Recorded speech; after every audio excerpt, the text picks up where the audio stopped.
Hello. If you're like most people, you have some kind of challenge you're working with, like maybe your hips are too tight, or your back sometimes aches, or your neck is stiff, or your shoulders are up around your ears, or maybe you kind of slump because so many of us are looking at our phones so often. So maybe you find yourself that your posture isn't as good as you'd like it to be. And maybe you've tried different programs to stretch or strengthen, and you've really tried to correct these issues that you're dealing with. Well, I'm here to give you a different approach and to help you see the value in having what I call flexibility of body and mind, and to have just more options rather than trying to shut something down. And you'll see, so stick with me here. You'll see that your hips will get looser, your posture will be naturally elegant. Your shoulders won't be up around your ears. Your back won't hurt. All kinds of good things can happen when you approach this in a different way.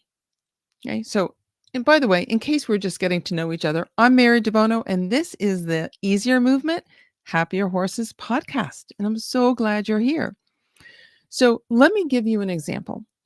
So, some time ago, a gentleman came to see me. Now, I'm a Feldenkrais Method Practitioner. So, I work with humans. I also work with horses using an approach called Debono moves that I created. I work with dogs, cats, etc. And I've been doing this work for over 30 years. And this gentleman came to see me, and he was a rider. He was a hunter jumper rider. And he said that his wife, who's also a rider, she was always nagging him because he didn't have good posture. And his riding instructor was always yelling at him to sit up straight and do all these things. And he said, I try. And he said, I do it for a while, but then I get really tired, because he was trying to force himself to sit upright and to pull his shoulders back and all that. So I said, "Okay," and so he laid on my table. I was seeing him in person, and I did a session with him, and the entire session actually consisted of me emphasizing his rounded posture.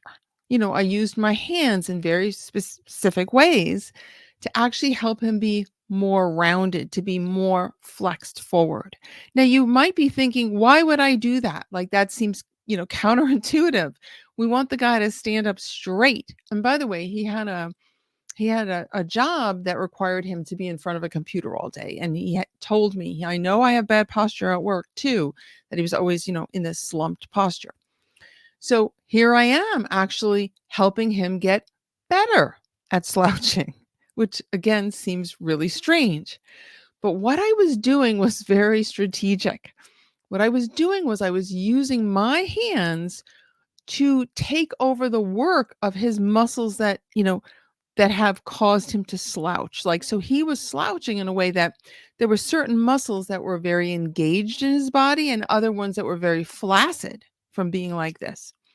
So all I was doing was saying, "Oh, here, I'll do this for you." I mean, not out loud. He probably would have thought I was nuts, but just with my hands, same thing that we do with the horses. And I teach this in my Move with Your Horse program, where I teach you how to use your hands to take over the work of these habits that your horse has, you have, etc.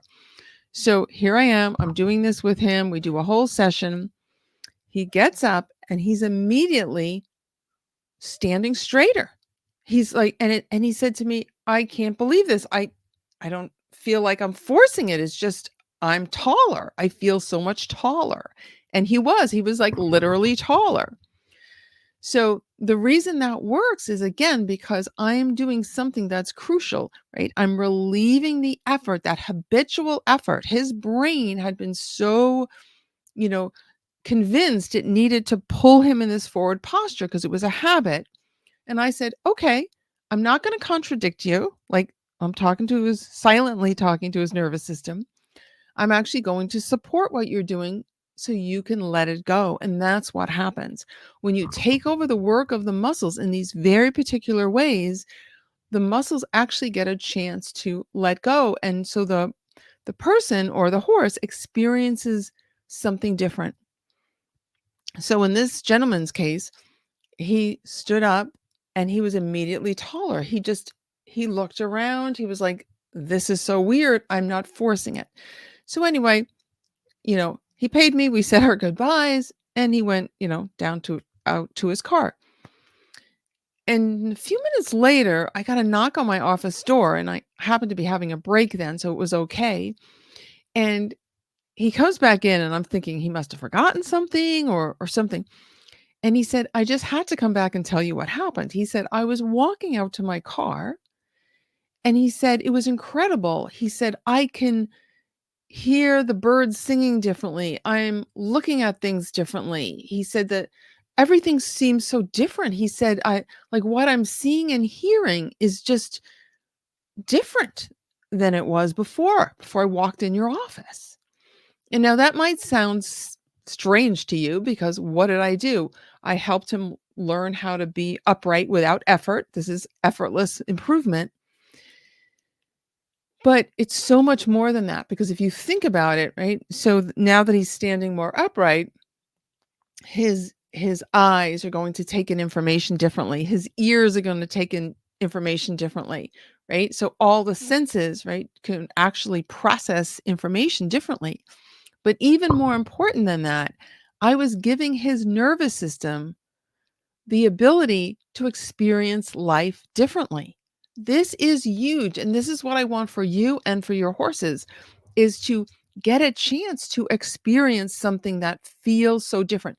So this is and again, we do this with the horses and it's so wonderful because, you know, just like us, the horses have strong habits about how they do things, how they react to being tacked up, how they react to being ridden, quite frankly, or certain activities that you do together, right? So, and all different things, how they react, within their paddock situation, the pasture situation, or whatever. They have very strong habits. So, by giving an individual, horse or human, this ability to experience life differently, now their nervous system says, "Wow, like there are options out here." And what I love about it is you can take something that's very familiar, like in other words, okay, this gentleman walked from my office to his car, walking down the sidewalk or whatever. That's a familiar thing, right? But he experienced it differently. And that totally changed him, totally changed him. And I see this with the horses too. And it's so wonderful because you can have a horse, again, maybe it's a horse, this is a common thing, that doesn't like to be saddled, that they maybe don't make a big fuss about when you tighten up the girth, even no matter how gently and slowly you do it, but they have that tension in the abdominal muscles that some people think they're blowing up with air. It's actually they're tensing the abdominals in an effort to kind of protect themselves from the tension of the girth. And I have a whole system I call, tension-free tacking up that that you can do to help your horse not only tolerate tacking up, because I think it should be much more than tolerate, but they actually end up enjoying the process and it benefits their movement and their well-being. They feel better actually. It's too much to get into in this episode, but that's in my Move with Your Horse program. So, but the idea is you give the horse the ability to experience something familiar, but in a completely different way, a new way. And that really is wonderful for their nervous system to experience that because now the nervous system has more choice. It doesn't have to keep going back to that old habit that was actually a maladaptive habit. So, let me back up a little bit too. I got so excited telling you this story.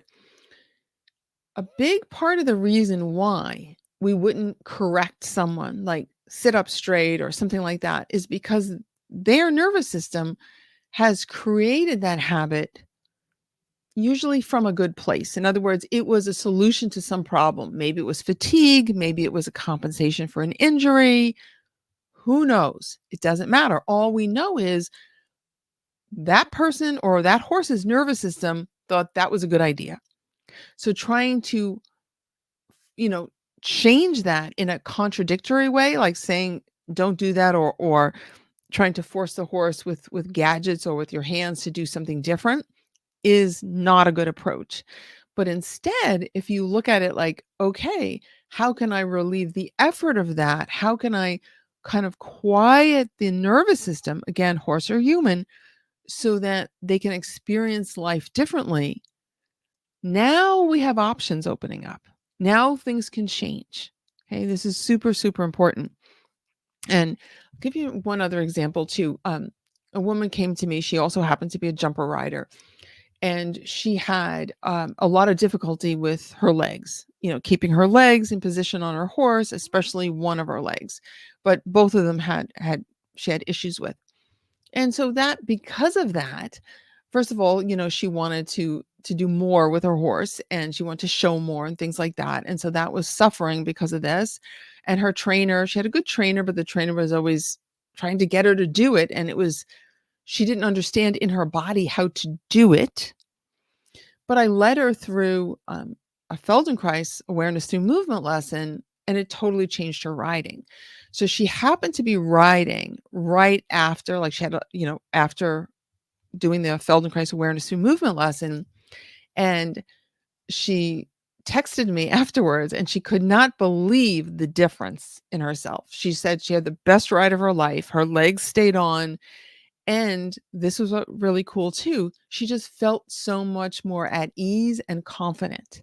And of course, that makes sense, right? When you can use your body in this more harmonious, more coordinated way, you will naturally feel more confident and less stressed, less anxious. And something to remember.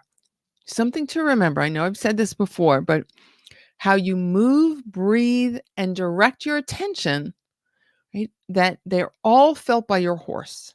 Okay. They all play a role in shaping your interactions with your horse.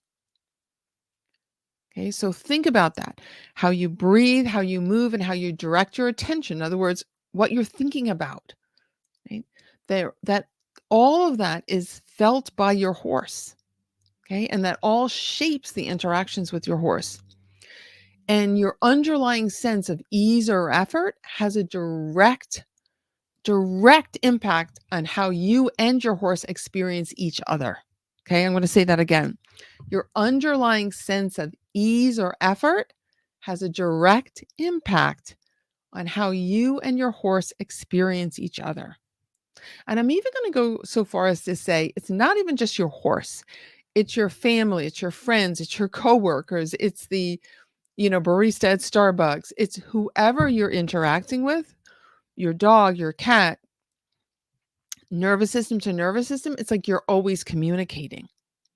And when you have that underlying sense of ease, right, you're going to be sending out certain signals, let's call them, from your nervous system, right? And when you have that underlying sense of effort or tension or stress, there are other quite different signals that are going to be sent out that other nervous systems will pick up on.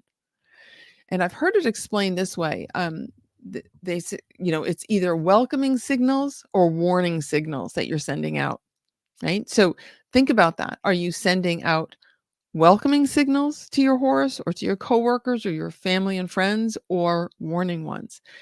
And by the way, that's not to say, yes, sometimes you're stressed and it's certainly legitimate, but it's that ability to regulate, to come back from that is what, creates a healthy individual. It's that resilience. Moshe Feldenkrais, the creator of the Feldenkrais method, he used to talk about the definition of health for him was resilience, the ability to bounce back. Like things happen, injuries happen, stress happens, whatever, but it's having that resilience to bounce back from it is what defines health for him, and I agree. So, okay, so now you're thinking maybe you're thinking, okay, that's great, Mary. You help these people, you work with riders, you do all this, but how in the world do you do that with horses? Because this is just as important for them as it is for us. Again, I want to emphasize this is about being flexible, flexible in body and mind, right? To have that ability to, be resilient, and very, very important that we have this again for our own benefit as well as for our horses. So now with the horses, okay, let me give you a couple of examples. I mentioned about tacking up. That's a big one for me because I see that reduces the quality of life for so many riding horses. So many. And again, even if your horse is like okay with being tacked up, but they still do the thing where they're tensing their muscles, that's actually going to negatively impact their athletic performance. It's going to actually increase the risk of injury because they're going to be overusing some muscles and kind of shutting down the ability of the rib cage to be flexible, to be part of certain movements. We're going to talk about that more in another episode. But so that's another example. But what about this? Say your horse has a tight back. Again, this is a really common thing that I see with horses, that the backs are sore, they're tight. Giving your horse that experience of having a relaxed back when they're being ridden, that's a total game changer because that horse may have been so used to compensating for that tight back. Now, again, you're giving them a new feeling in a familiar activity. Okay. So you're taking something new, like this new way of being, right? Changing their state really in a very profound way, body and mind. And now coupling that with something familiar. Right? So again, the brain really likes that. Right. And now that horse now has more options. They don't always have to be, pinning their ears, not wanting to go in the arena, not wanting to get, to go out on trail with you or whatever it is. Right now they have more options. But it really comes down to helping them really experience life differently, feeling different in body and mind. So this is a core, the foundational principle, if you will, or concept in this work is having that experience of choice, of feeling different and than you usually do, or that your horse usually does. Okay. Another quick horse examples. Horse I worked with, I've actually worked with many horses that have this issue. So I was called to work with a horse who happened to have, he had a lot of, orthopedic things, joint things and whatnot. But he also had months and months and months of diarrhea. He had he just had very loose manure for a long time. And the vet was treating him. They were trying all different things and it wasn't getting better. So I worked with the horse. That was not the reason they called me. They called me more for the neuromuscular stuff. Let's call it that. And I worked with the horse, and later on that day, I got a call, and actually the next day too, I got a call, one from the owner and one from the trainer. So it was a couple of days in a row I got calls saying that the horse had no more loose stools after that, that the horse's manure firmed up like magic, they thought. Now, it could have been a massive coincidence. Could have been a massive coincidence. So I'm going to give it that. There was no hard studies done on this. But it's happened quite a number of times with me where horses that have had things like chronic diarrhea, that loose, watery manure have, firmed up the manure after I've worked with them. And the way I look at it is that one of my big jobs is calming the nervous system. It's quieting the nervous system. And that then allows me to help the horse in all these other wonderful ways. The horse can be, have more comfortable movement, more athletic movement, can bend easier, can round the back easier, can, do all the things we want. But it has to start with having that flexibility of body and mind. And that requires the quieting of the nervous system. So one last example, and then I'll let you go. Another horse I'm thinking about, he was an import from Europe. He was not a happy horse. He was very, very unhappy. Whatever kind of training he had at his original barn was not good. He was stressed 24/7. This horse was constantly stressed. And the people who had him in the States were very kind to him, but he just was a stressed horse. He hated being tacked up. He hated anyone putting blankets on him or taking them off, or he hated contact with humans. He didn't want any contact with other horses. He wasn't even very interested in his food. I mean, he would eat, but he never got excited about it. He just was like really shut down. So again, the trainer asked me to work with this horse, not because of that, but more she wanted his, back to be supple and, for him to feel as good as possible while he was working. And I did that. And by the way, I totally, totally changed his response to tacking up. He ended up loving being tacked up. And again, that's a subject for a whole nother episode. But a big thing happened in his behavior. And again, he wasn't the only one. I've had many instances where behavior changes after I've worked with horses or my students. And what happened with him is once I really helped him quiet his nervous system, right? And I helped him feel differently. Like, in other words, he started to experience life differently. He was in a different state, different physical and emotional state. He started becoming interested in other horses. He was interested. He started nickering at feeding time. He wasn't stuck in the back of his stall. He wanted to go out more. He wanted to do things and interact. It was really pretty remarkable. And then, by the way, I really worked on also getting him out of the stall completely, which was really awesome. Big boost to his quality of life as well. So those are just some examples. But again, I want you to think about this, that flexibility, we think of flexibility as someone who can like bend down and touch their toes easily or something like that. And that's a very small way of thinking about flexibility. I'd like you to really start to consider that having a more flexible mind is so important. Moshe Feldenkrais used to say, "What I'm not after is flexible bodies, but flexible minds." And I find that they go hand in hand. When you help the individual, the horse or the human, feel more flexible, more supple, have more options in their physical body, they automatically start having more options in their mind. They start directing their attention differently, right? The emotional state is different. So many wonderful things can open up. So, thank you so much for joining me here today. This went a little bit longer than I thought it was going to be, actually, but I'm really glad you're here. I really appreciate you. And for those of you who've listened to me before, I just want to make a quick little note. So, I did take some time off from the podcast. So, thank you for coming back. I really appreciate it. And yeah, there's been a lot of changes, very good ones, and also one very sad one. My beloved horse Breeze, who you may have heard me talk about many times on the podcast, we were together for 18 years. He was over 28 years old. He unfortunately passed away a few months ago. So that was a big there's a big shift in my life because of that.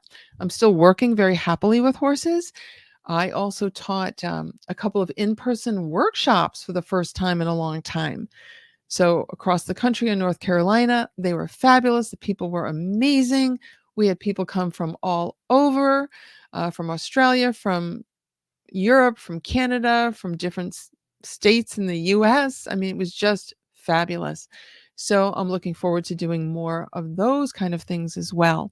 So just wanted to give you a little personal update.